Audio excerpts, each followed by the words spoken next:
Can you pronounce your last name one more time, slowly? Like Santi, and then Yen with a Y. You're on. Hello, everyone. Hello, Travis. See how that worked? All right. Thank you for coming out and have a good presentation this evening. I think we'll all enjoy it. I'm going to go through, for those of you that are regulars, which most of you are, I go through our events and other things, and then have a slightly longer info session today, and then we'll get into the presentation. So we were going to have an event for Martin and Richard on 11 August. That's a Saturday. That is going to be moved. We will know when very soon. It'll be either the 18th or possibly the 25th. But there is no event for those two candidates this Saturday. We still have our charity event on Sunday, 26th August, with Vance Haywood and MCC, and that's, I can't remember the exact address, but it's downtown, and it's working with those in need and hungry. Some thank yous. Ken has been stomping out products, be they signs, door hangers, what have you. Victoria has actually been proofing products, which is good because usually I just look at stuff and I'm like, colors, picture, and a name, yay, good, and go. I'm not detail-oriented. Amy has been exceptionally helpful with social media and coping with some changes and everything else, and Brad has also been very helpful with some recent minor crisis management. So I appreciate that. So real quick, just for focus on where we're at as a group, I kind of feel like this is a sports movie where some people have lost focus. Kind of, thanks for helping me with that. Like we're in the locker room, we just had a bad first half. I want to emphasize now, elections are in less than 3 months. So if what you're doing does not have anything to do with getting a candidate out in front of a voter and getting a vote, I am not interested. The EC is not interested. There are things going on at national, there are things going on at state, there are things the other parties are doing. I just want to be clear, I'm not interested. And we shouldn't be interested. We've had people already now knocking on doors, and that's fantastic. We just need to take some of the stuff we got out of the Robin Turner training and go be friendly, happy people and introduce ourselves to voters. So whatever you're working on, if it's not, you know, putting stuff on a card, it's great. Get your name out there, knock on doors, and start talking to voters. Because we're in crunch time, and we'll have plenty of time after November to regroup and focus on future events. But, you know, we're going to have a lot of fun in 2019 too. But for the next 3 months, folks, we're knocking on doors, we're being happy, we're being friendly, and just trying to win some votes. That's all this is about at this point. Speaking of which, we are got door hangers on order for Robin Pengram. That is a huge race in House 36. It's going to be very, very competitive. So I'm happy that Bruce and Robin and some other people in Southern Wake will be at work on that. Travis has got signs, and it's being active. Just get out there and meet people. So anyway, that's my pep talk for the day. We need to get out there and focus on what we need to do, which is win votes. If I look a little tired, some good news. We got $750 just last week from one donor. This donor is, yeah, we ordered 375 signs for Wake, so thank you, Ken, and thank you to the donor. Apparently the donor was called by actually my Republican opponent and decided that was the motivation or part of the motivation along with Brad's email to contribute. He's not happy that he keeps being mistaken for a Republican, so he gave us some money. So, and as I was saying, if I look a little tired this week, apparently I am getting significantly older. For those of you that know my stepdaughter, I apparently will be a grandpa under 50 sometime next year. Oh. Yeah, so holy, wow, yeah. We were not ready for that. But, you know, life just comes at you.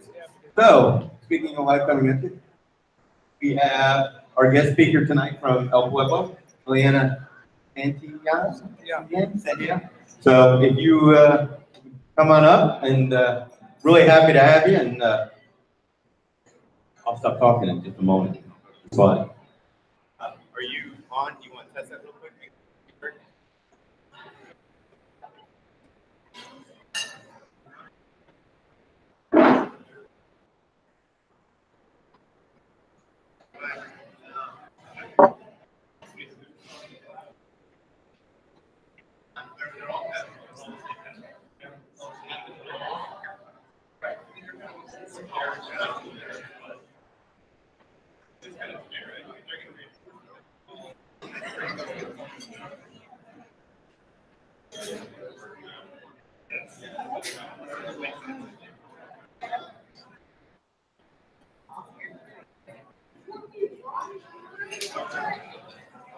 Hello everyone, my name is Iliana Santillán and I am the community organizer out of Pueblo. We're a nonprofit that focuses on advocating for the Latino community and we're here in Raleigh, North Carolina. So before I start, I'm going to talk a little bit about myself just so that you guys get to know a little bit about me, know who I am, what I stand for, and then I'm going to go into detail talking about Pueblo and what we do and some of the issues that our community is facing at this time. So my name is Iliana Santillán, and I'm originally from Mexico City. I was born there, both of my parents are Mexican, and I moved to the United States when I was 12. My mom brought my brother and I. She didn't have a job in Mexico after she divorced my dad, and we couldn't afford to live in Mexico. So we had family in Washington State. So we moved to Washington State. We had $50 to our name. And luckily, I'm proud to say that right now my mom's a business owner. She owns a Mexican restaurant in Washington, and my brother actually works for the revenue service in Vancouver, Washington. So that's pretty great. Like I said, I moved here when I was 12. I came to North Carolina about 15 years ago, and I got my bachelor's at Meredith College. So I taught English as a second language based on my experience coming here as a teenager. I was 12. I was I think it was 7th grade, and just really like living what it's like to be in a classroom, not understanding what the students are going through, really motivated me to help students who were like myself. So I got my bachelor's in English as a second language and Spanish, so I could teach both K through 12. And really what got me into doing this work was my students. So on Mondays, I would always talk to them because I noticed that right now in schools, as some of you might know, and all the focus is always on the EOGs and the EOCs and what test scores you get, and everything is about a test and reading and writing and all that stuff, but kids are not talking anymore. So on Mondays, I would ask them how their day was, how their weekend was, and oftentimes it was like, my cousin got deported, my dad got a ticket for driving without a license, and all these things, and hearing these stories from kindergartners just really struck me, and I wanted to do more. Parents would call me asking me for advice, and I just didn't really know what to do and how to help them. So that motivated me to enroll in North Carolina State University. So I got my master's there in 2015, and my focus was family life and youth development. And that kind of led my way to working out of Pueblo. I found Pueblo, and I was like, oh, this is great. There's actually an organization that helps Latino and immigrant community members. So I've been working at Pueblo since 2014. In 2016, I actually got the North Carolina College of Agriculture and Life Sciences Outstanding Young Alumnus. So that was really nice. And I've been at Pueblo since 2014. So it's I think October of this year will be my 4th year. So I'm really, really excited about the work that we do there, and I'm really going to keep talking about that. So like I said, Pueblo is a nonprofit organization. Most of our work is actually program-based, so we do have adult leadership programs. One of them is called laude, which is for victims of domestic violence or sexual assault, and it's also for people who just want to learn more about it and help their communities. We have a reproductive justice program, and this year we started our community leadership council. So myself and my colleague Esperanza, who's over there, we're the ones running it. So it's actually really, really wonderful because we don't make the decisions for our community members. We talk to people who are directly affected by all of the policies, and we ask for their voice and their opinion to guide our work. So that's one thing we do with the Adult Leadership Council and the adult programs overall. We also have the Youth Leadership Program, so we have Pueblo Power and Youth Council, and I actually have a daughter who started high school this Monday. Yeah, so she's at Wake Women's Leadership Academy, and she's part of the Youth Council program, and I cannot speak enough on how much it has helped her develop her leadership skills, and the social justice that she's gotten through the program has been amazing. And again, we take our youth into consideration very, very much. Some of them are part of our board, so we don't use them as tokens just to say that we work with youth. They actually guide the work that we do. I'll speak a little bit more about DACA and stuff like that, but they're the ones at the front lines leading the work that we're doing in terms of that. We do a lot of advocacy and civic engagement. We are a 501c3. We cannot endorse candidates or parties, but we do a lot of work with elected officials. So this past couple of years, we've been really, really active at the North Carolina General Assembly fighting anti-immigrant bills, which I'll talk a little bit more about that. We also do a lot of voter registration and get out the vote. Next week, we're actually launching our door knocking campaign. So we're going to be knocking on doors, asking people to register to vote and actually go out and vote. Right around a couple of weeks before November, around election time, we'll be calling all North Carolina registered voters who identify as Latino, asking them to vote. We tell them where to vote. We provide up all kinds of information. We're actually going to have a voter guide that it doesn't endorse anyone, but it kind of says, like, this is what this person stands for, this is their district, and all that great stuff.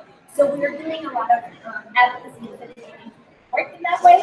You guys are actually going to be at Fiesta, so we're really excited about that. We're team builders, so that's going to be awesome. So Fiesta September the 23rd. And a lot of people oftentimes are like, whoa, how do you do all this work? And they imagine that we have like 20 staff members, and there's only 11 of us. A couple are still part-time, but we're kind of a small staff. We're located in Crabtree Boulevard, so it's a small office. But we're really excited, and we're all very passionate about the work that we do. So I'm going to talk a little bit about federal legislation. As you know, DACA was rescinded. We're still trying to figure out what that means for our folks. As of now, people who have DACA can renew their application and then they can get their permit for 2 more years. However, people who have never applied for DACA cannot apply right now, so they would still be undocumented.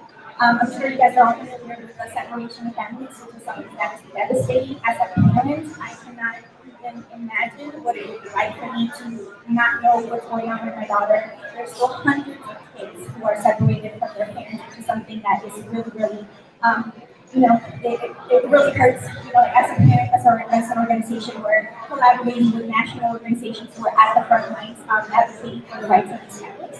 So that's something that we're really, really passionate about. Most of my work is actually local, so I'll speak more in detail about that, but I wanted to give you guys an overview of what's going on at a federal level.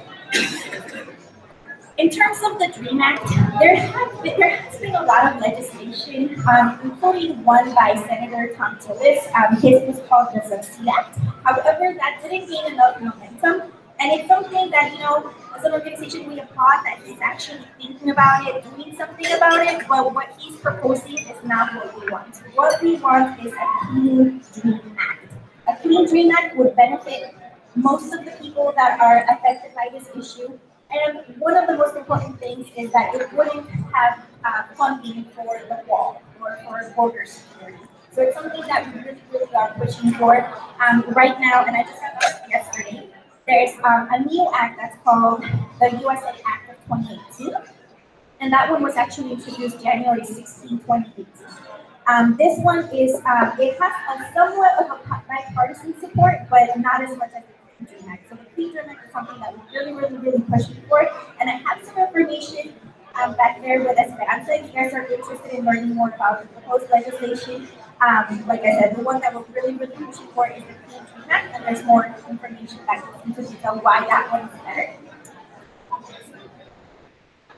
In terms of the family separation, here's a timeline that was created by one of my coworkers, Michelle, and it basically talks about, the separation of families is not something that's actually been happening. It started under the Obama administration, but right now it's getting really, the wheels are turning. It's starting to be a lot more. We're starting to hear more about it, and it's affecting a lot more people.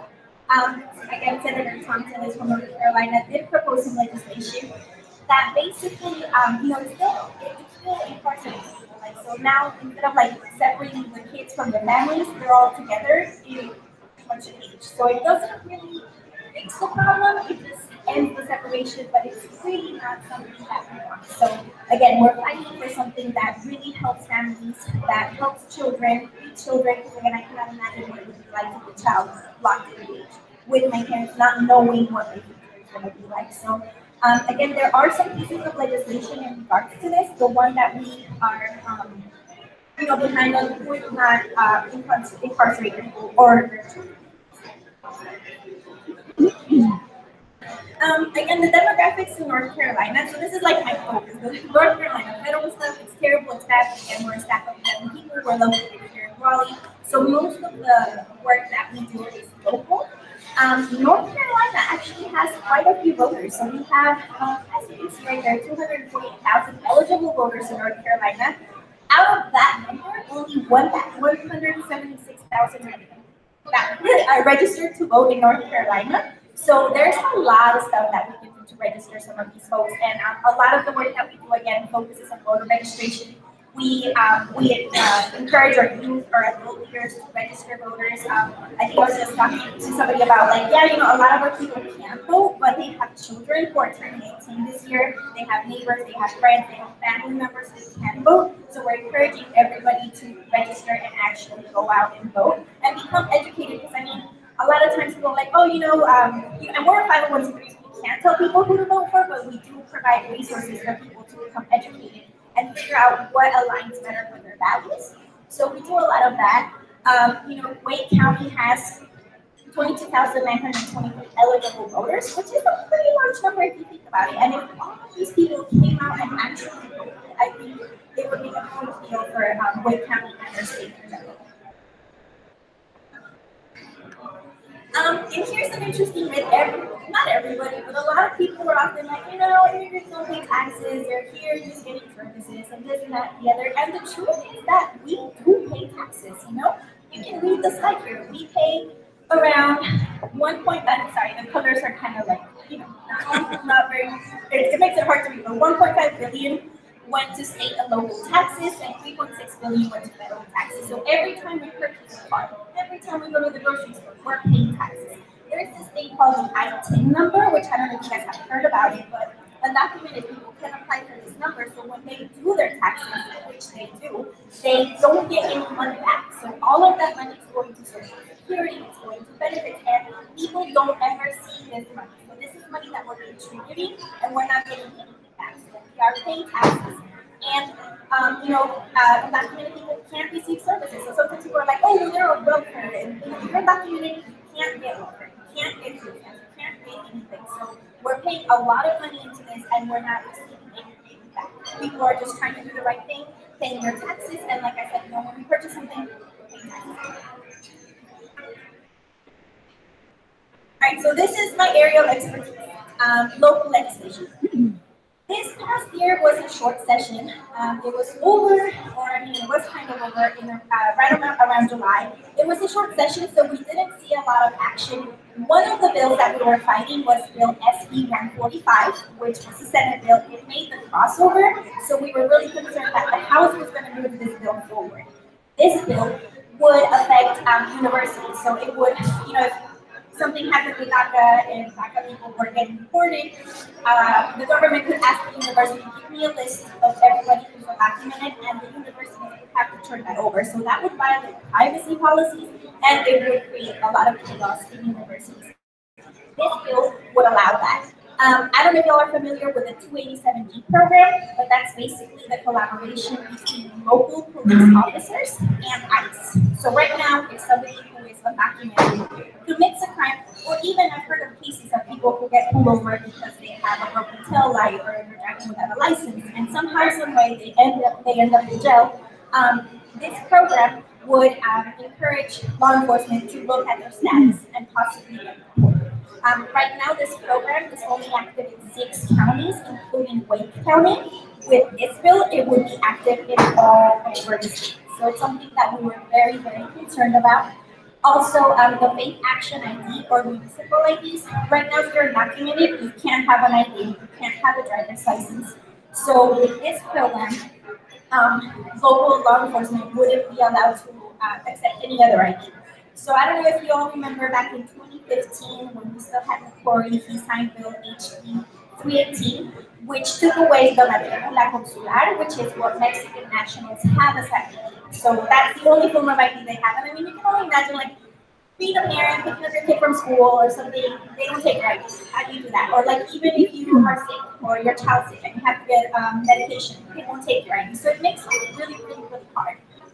With this bill, law enforcement or any government official wouldn't be able to take a faith action ID, which is something that law enforcement and other organizations are taking, and municipal IDs will be completely invalid. So this is something that that I'm like super happy that we were able to fight against, and we actually we didn't pass this year. So we're very excited about that.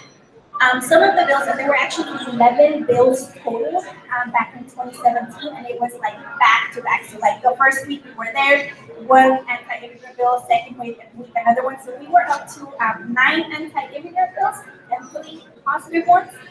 So it was a very, very tough year. A lot of them had to do with E-Verify. So right now, if you have a business in North Carolina and you have more than 25 employers, you have to go through E-Verify, which check people's papers to make sure that they're eligible to work in the United States. That's 25. With the bills that they were proposing, and I have more information on those back there, it would make it so that you have more than 5 employers. So I'm thinking, like landscaping, small restaurants, like taco trucks, etc. So all of these people, wouldn't be able to work, and business would be fine. So it's definitely not something positive. One of the biggest things that we are fighting for are driver's licenses. Right now, there's some states that are, that grant driver's licenses to undocumented folks, but North Carolina is one that doesn't, and they started doing that back in 2006. So prior to that, people did have access to driver's licenses. Now they don't, and what happened in 2017 was that several pieces of legislation would punish people for driving without a license. And I mean, if you live in North Carolina, the public transportation system is not the best. So how do you get around, And with these bills, what would happen is the first time you get caught without a driver's license, $200. Second time, $400. Third time, they take away your car and they don't give it back. So you're you could lose your car if you drive without a driver's license. So that's something that we're very, very, very, we're fighting against. Like I said, we're 3 pieces of legislation that dealt specifically with driver's licenses, and then tuition equity. Right now, if you're undocumented, you have to pay twice or 3 times as much to get a higher education.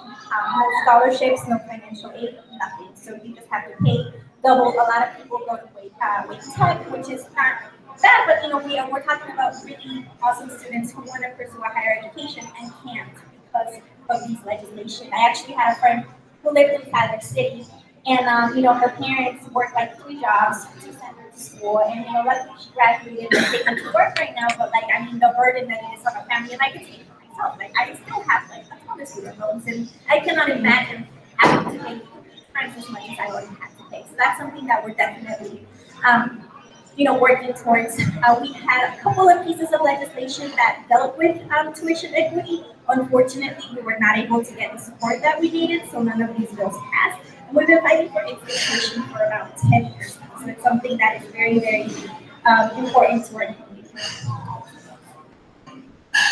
Our current campaigns, like I said, have to do with undocumented students and access to higher education. We do have a really big event at the General Assembly, which happens around April or May, and we call it undocumented graduation, where a lot of high school students who are graduating to a mock graduation, and they go up and they say what they would like to be when they grow up, but unfortunately, because of lack of tuition equity, they can't, do that.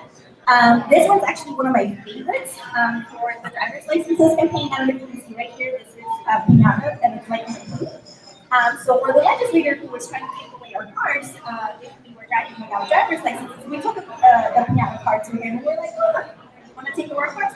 Have a Pinata car. And it was actually really, really awesome. We got a lot of attention, and like I said, a lot of people sometimes don't know that we don't have access to driver's license. So this was actually a really, really well-attended event. It was really fun, and we were really happy and proud to be able to bring part of our culture into these spaces.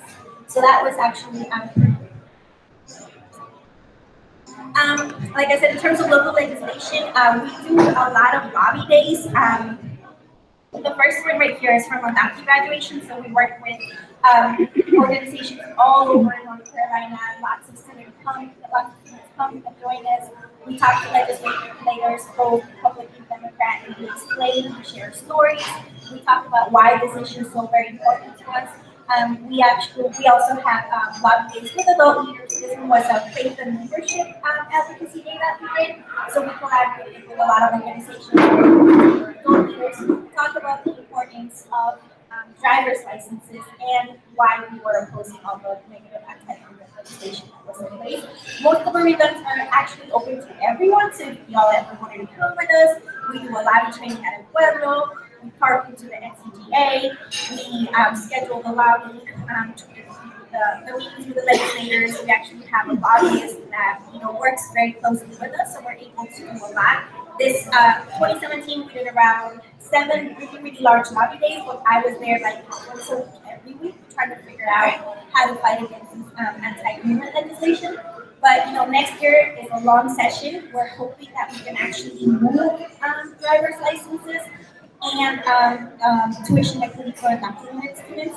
One thing that I will say about driver's license is that back in 2016, I think it was Representative Warren wanted to give driver's licenses to undocumented folks, but they would be restricted driving permits. So they wouldn't be like a real driver's license. It would be a different color, a different shape, and they would say not authorized to work or undocumented or something like that. But it would mark the driver's license. And for us, like we don't think that's ideal, but like I said, that's why we value the input of our community so much. So we went to our adult leaders, our young leaders, and we asked them if they would fight for that, if they felt that was a good thing. And most of them said no. And their reasons were very valid. If you're pulled over by a police officer and they right away see that you're undocumented, we can't tell what's going to happen. And, if you think about it too, like, why would you want people who haven't passed a driving test on the roads? In terms of like insurance, like how do you get insurance if you don't have a driver's license? So all of these things kind of play into effect when you're talking about a real driver's license and what we're fighting for. So we want a clean driver's license that's just like everyone else. People have to be the same as everyone else to get the driver's license, and it's just to drive. Like you're not getting, and people have to drive. Back when I was at NC State, I did a study on Cary, Apex, and Raleigh, and I was trying to figure out what community members needed. And it was just heartbreaking because I did it during the summer, so I would see like some of my students, and I would ask them, I think summer's exciting. So I'm like, oh, I'm having a blast. They're like doing fun things, and they're like, oh, Miss Santillán, we're like stuck at home because my mom can't take us to the park. My mom can't take us to the pool. My dad's worried about driving, so they're like stuck. They're like incarcerated in their own homes because of this really real fear that people have of driving, because they can't afford to be paying $200 every time they get pulled over. And it's just really heartbreaking to see previous students of mine being stuck at home all throughout the summer because their parents are too afraid to drive. I've known of people who don't go to the doctor because they're afraid to drive. So it's just a lot that takes into place. And prior to even investigating this whole driver's license thing, my biggest issue with how I was planning to help the Latino community was housing. So I would talk to my students, and because they were undocumented, they were afraid to report infestations or like problems within their apartment complexes or their trailer parks and stuff. And I thought that was the biggest fear, but when in talking to the people, I figured out that driving was basically what people were most passionate about. Like, they want to drive, and it's only fair that they can drive. So. If you're interested in supporting El Pueblo, of course, we encourage you to follow us on our social media. Encourage you to donate. Like I said, we're a 501c3. We don't have funding. Our campaigns, we're going to launch our driver's license campaign, the tuition equity, as soon as the 2019 long session starts. We're hoping that we don't have to fight all the time, and we can actually be proactive with the things that we're doing, because right now it just feels like we're fighting up against all of the bad bills that are happening. So we're actually hopeful that some good stuff will come out next year, and we would love to have you guys to join us in this struggle. Like I said, you guys are going to ESL Pueblo. That's going to be on September the 23rd, and it's a great, wonderful festival. We'll have lots of information there. You'll get to meet more of our staff, and we definitely look forward to talking to you all there. And now I can open it up to any questions that you guys might have.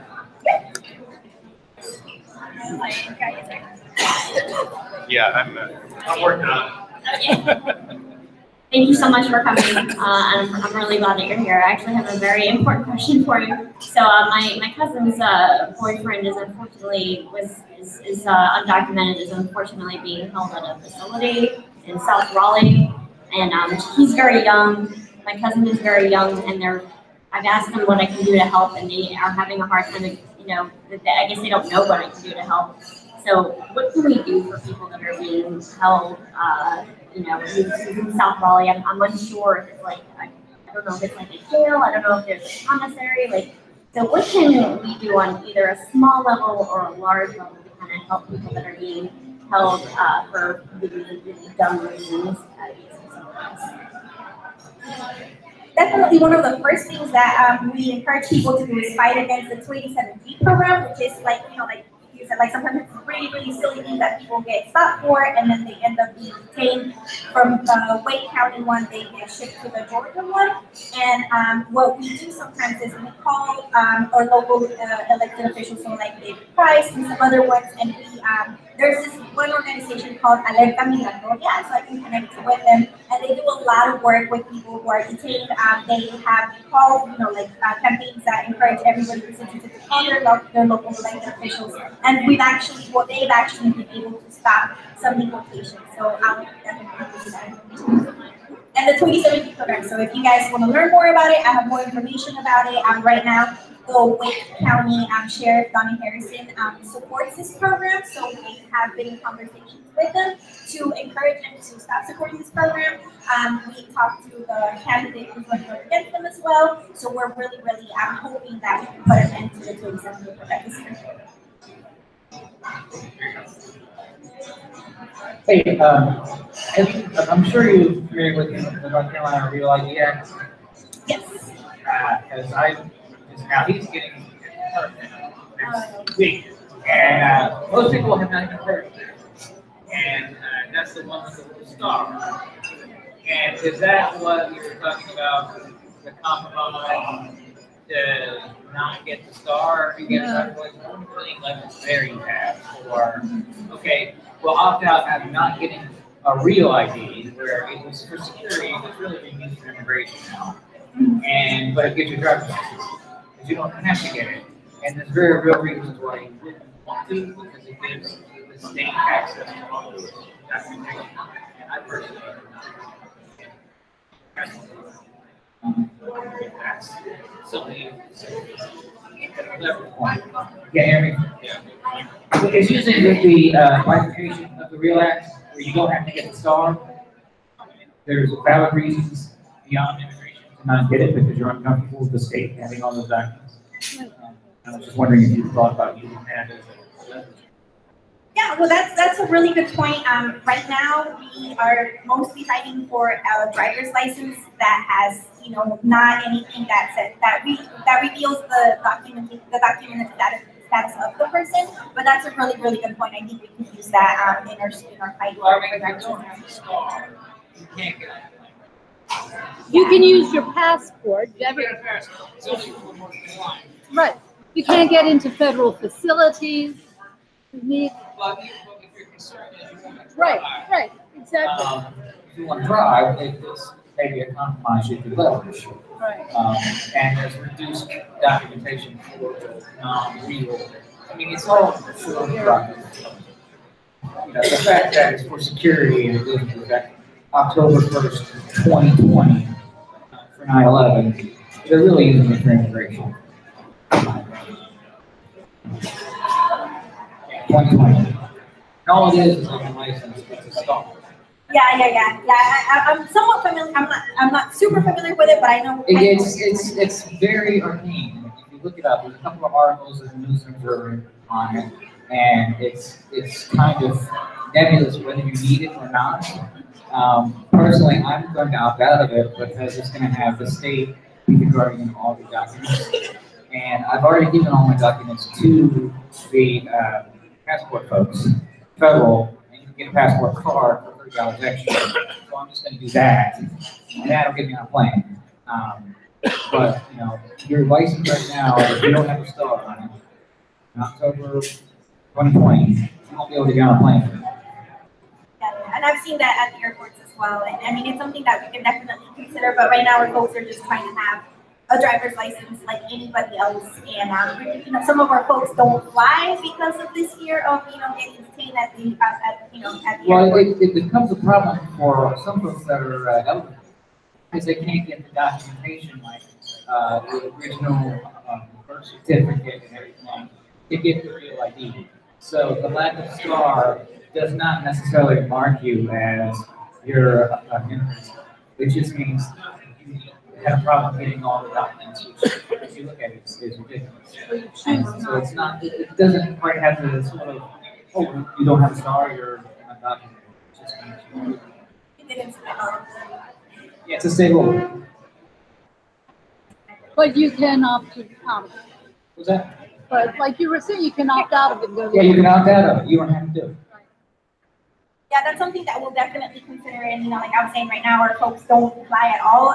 Even DACA students or people who are recipients of DACA, a lot of people are like, oh yeah, they can go back to their country. They don't fly. They're not allowed to leave the country. So it's just insane. And, you know, like I said, with the driver's license right now, people are just trying to drive without fear, take their kids to school and do all that. But that's something that's definitely important. And even to people who are documented, like, I mean, you know, some people don't want to provide that information. And, you know, like, yeah, that's definitely important. I mean, you really think about it. I mean, the idea that you have to have a license to drive an automobile is one of the most ridiculous things I've even ever heard of. I mean, the test you take at DOT is the stupidest thing you've ever seen in your life. Kindergartner could pass it. So that you can't tell me that that test allows people to drive better on the road so that they can't run off the road and maybe hit a tree. So instead of fighting for driver's license, I think we should fight to not have driver's license. Because what is the point of having the driver's license other than they can monitor you? That is about it. So, fight should be against the license to drive a personal vehicle when there's no need for it whatsoever. So, the question is, I think we should, the question, actually the statement is, let's join forces to fight against driver's license because there's absolutely no point.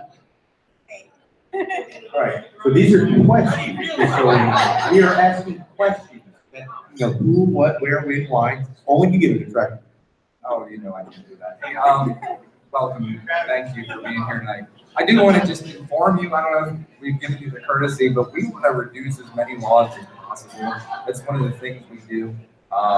Immigration rules, we like the idea that if there's a rule, you follow it, but we also would prefer to reduce rules. Where Mr. Green. And also can testify to that test thing.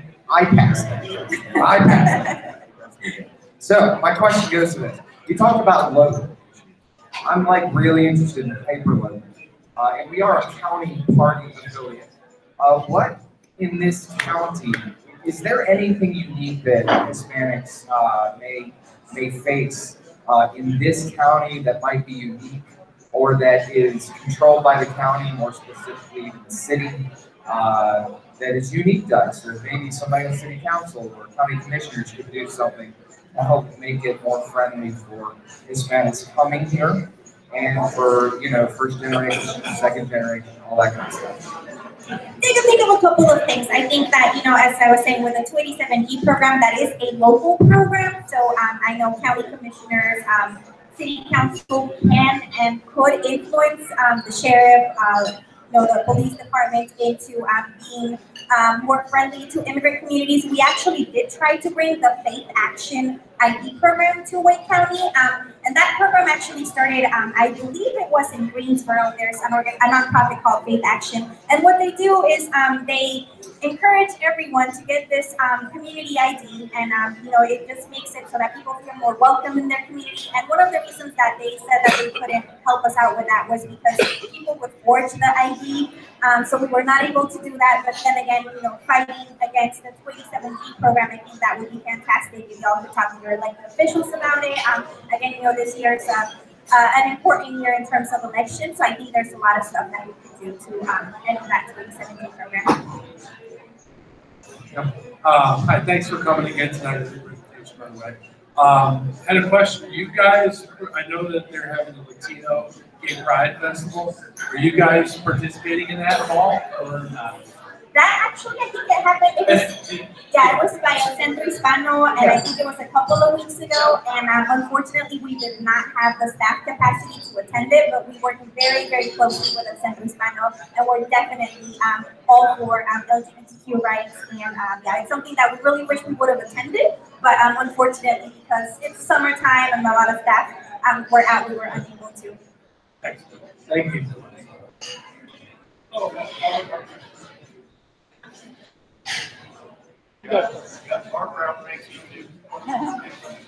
So, you mentioned Alert to Migratoria. Do y'all work with them, Alert to Migratoria? We support their efforts. We don't necessarily collaborate with them. What they're doing is fantastic. They're doing a great job, and they're leading the efforts basically in terms of stopping deportations. They were able to, I think, even Edwin Acosta from 2016 or 2017, they were able to keep them back in. So I think students that got detained at a bus stop, at a all places. So we definitely encourage people to support them in any way that they can, and we are very, very proud of the work that they're doing, and whatever we can do to collaborate with them, we do, but we're definitely letting them do the efforts in that aspect. Well, I'm running against David Price in that Congress poll, so I've been in touch with them.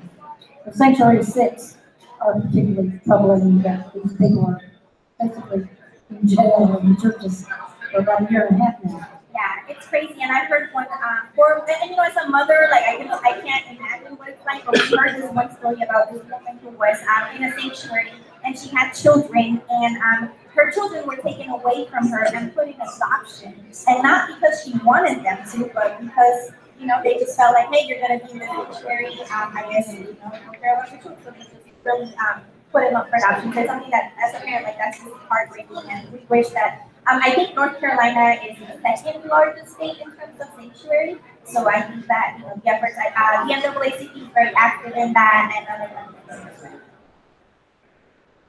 things. Hey, I'm also running for office, so this is somewhat of a self-interested question, perhaps, but I'm wondering if you have considered holding candidate forums focused on the issues that you've been discussing. Because I don't know if there's another forum where those kinds of issues would be front and center, and it might be very helpful in terms of not only educating your own folks, but the candidates and potentially the folks that get elected as well. Yeah, we are actually going to have two candidate forums, one on October the 13th and another one on October the 20th. And I was actually speaking to Angeline, who's our PD, and she was saying that originally our plan was to hold candidate forums and invite all of the people who are running for office in Wake County. But because of the capacity that we have, I think we're focusing on the three with the largest Latino community, so we're doing that, and like if y'all are in those districts, you will be getting an invitation from us. And you know, Fiesta del Pueblo is a great way to talk to people about the issues that you guys are for. I know that you know, I'm somewhat familiar with libertarians, and you know, like I've worked with Brian somewhat, so like I know a little bit, but there's a lot of information that our people need in terms of what it is, what y'all stand for, and I think there's a lot of intersectionality there. So I think that going to festivals like Fiesta or even the El Centro Hispano and what they did with the Pride Festival, I think those are great ways to do that. And again, you know, at Pueblo, we are really, really passionate about advocating for our community and inviting all of the elected, you know, people who want to run for office and stuff like that, to talk to our community members, share their stories, share what they stand for, and have our community members ask questions that are relevant to us. So we're definitely going to have some candidate forums. One of them is going to be for sheriffs only, I think, and like district-wide stuff. But then we are having ones for Senate, Congress, and for local elections, like House of Representatives and Senators. Okay, let's get to the real world. I'll go on record. I'm running the state senate. I'll go on record that when I'm elected, I will sponsor a bill to allow people to get driver's licenses, period. Okay? And I challenge every libertarian candidate. Yeah, we need to abolish them. But let's start things that can get done. My question is, when I first moved to North Carolina, I was involved with Catholic Charities. We worked with what was then called the migrant ministry. These were people that traveled across the United States and picked crops, essentially, and then went back to Mexico or South America for the off-season and came back. My understanding now is that we don't have a migrant population anymore. Most people that come here freely are stuck here, essentially. Is that been your experience since you've been in North Carolina? More about people that would prefer to be able to travel back across the border without having to show their papers. Some border security guards are basically stuck here. Yeah, I know that back in, when I moved here back in 1995, my family, the ones who lived in Washington, were migrant workers. So, and I actually myself had to work taking berries, raspberries, and blueberries. Really hard. I know back in the 90s was like a huge thing, and people were traveling. My family members, the ones that were settled in Washington State, were traveling to Texas, Florida, and they just did that. In terms of like, my cousins who left her, the education was just insane because they were not able to have any stability, and it was awful. In North Carolina, I know when I was a teacher, I taught in Lee County, which is a Sanford, very rural area. There are a lot of migrant workers still picking the tobacco fields. The treatment that they're receiving is not ideal. The pay is not great. The pesticides that they're exposed to are just terrible. And and even in my experience, just like recently, I was visiting my mom in Washington State. She lives in Linden, Washington, and she was doing a program feeding migrant workers. And it's just the situation is just, and I was like, well, that seemed like that was like a 90s issue, not so much. But Washington State technically, more progressive and all that stuff, but the situation was just awful. People, my mom was going there feeding them for free until they actually got, to picking crops because they would bring them, and it was crazy. Like, I was just appalled by how that happened. So they do Facebook ads, and they're like, hey, you want to come to America, work for 3 months, and earn this amount of money. But they bring them, not knowing where they're going, not knowing how much they're going to get paid, not knowing if they're going to eat or not. So it was just insane to see that was still happening. But I know if it's happening in Washington State, I'm pretty sure it's happening here as well. There's an organization called SAF, Student Action for Farm Workers. They're located in Durham, and I know they do a lot of work around that, so I'll be able to connect with them as well. Another self-interested question. You mentioned the voter guide. How do we get included in the voter guide?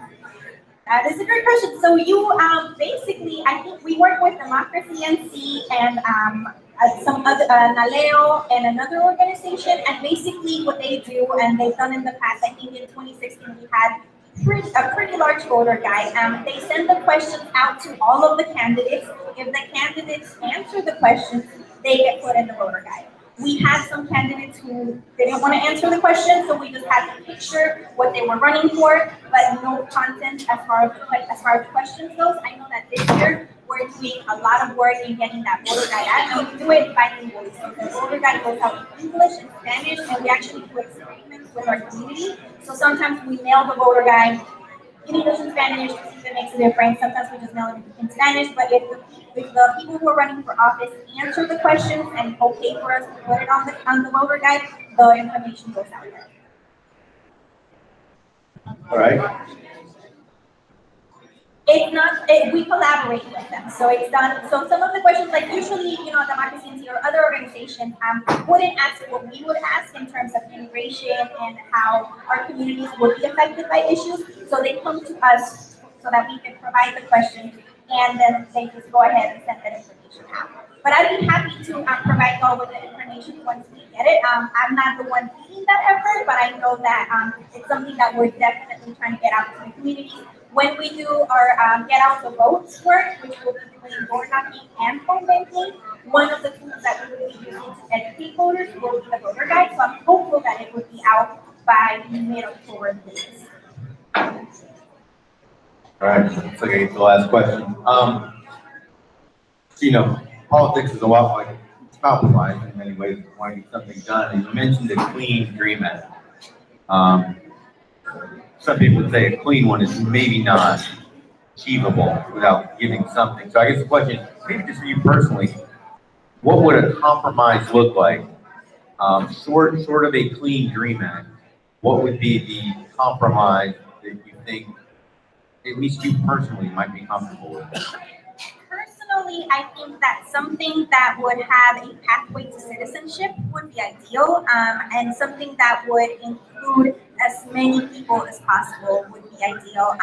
I know that, you know, a lot of the, you know, legislation that's in regards to the DREAM Act has border security.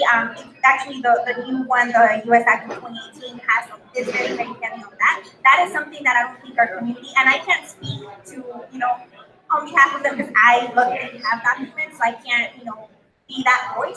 But I would say that we want something that wouldn't harm our communities, that wouldn't have the wall, that wouldn't have, you know, criminalize our people for trying to, like, you know, have a better life and come here.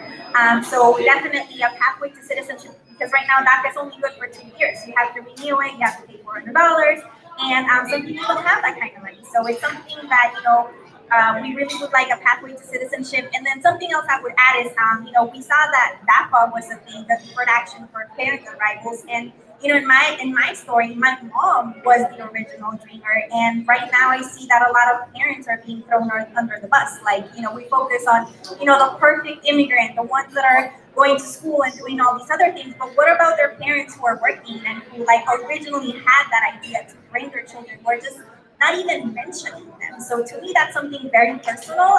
You know, as an educator, I worked a lot with parents, and to me, ideally, we would have something that would protect them as well. And I think that in terms of something that, you know, like I said, I cannot speak for the undocumented folks who have DACA, but ideally, we would like a pathway to citizenship so that we could, you know, just stop living with the fear that, you know, something will happen in 2 years and we won't be able to have that. It's just scary. Okay, there are no other questions. This is normally where thank you for coming. We do appreciate it.